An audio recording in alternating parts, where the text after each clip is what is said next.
Hey guys, it's Generalkidd here. How's everyone doing today? So, for today's video, we're going to be taking a look at the secret flood forms on the map Lockout in Halo 2 Anniversary Multiplayer. And on this map, if you played Halo 2 Anniversary Multiplayer, you'll notice that there are a bunch of containment tanks underneath the map and in another section where there's some flood forms inside the containment tanks that are just kind of floating inside.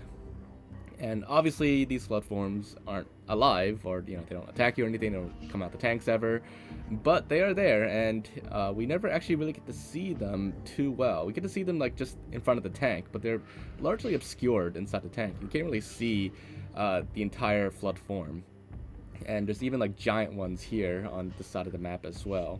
Also, kind of obscured by the liquids inside the tank and the mist and everything.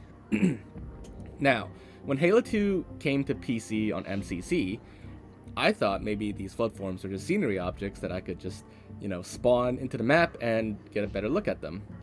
Well, that wasn't the case back then because, well, the flood forms were actually part of the map's geometry, part of the BSP, in the form of instance geometry. And, at the time, couldn't just spawn them out into the map.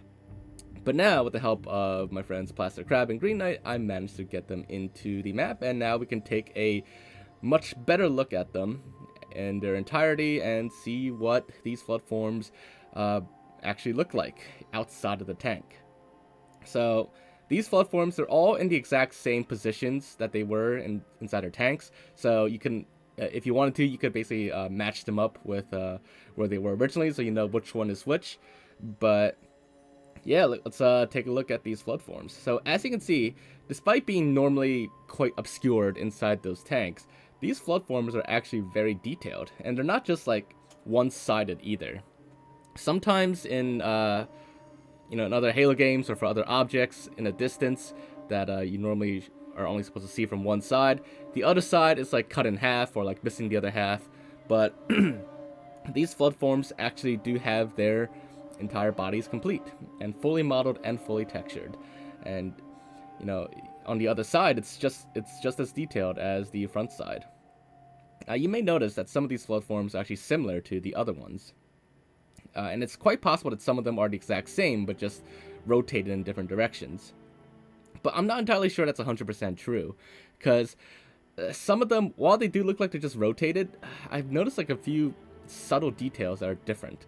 Like maybe they have an extra head or extra face on them, or maybe one of the tentacles coming out of them is in a different position or something like that. Some of them are very similar and do seem to be rotated from the others, but like I said, I usually have been able to find like subtle differences on each of them. And it's the same with the large ones too.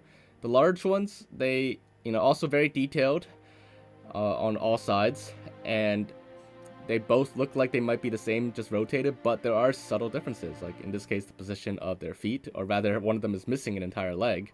So yeah, they're all very detailed flood forms, and they all do actually have full models and everything like that.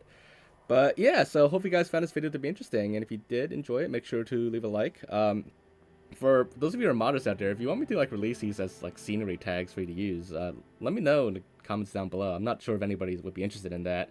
They don't have collision or anything. They're just floating scenery model tags. But let me know if that'd be something that you guys would be interested in. But aside from that, make sure to subscribe if you haven't already, and I will see you all next time. Bye, guys.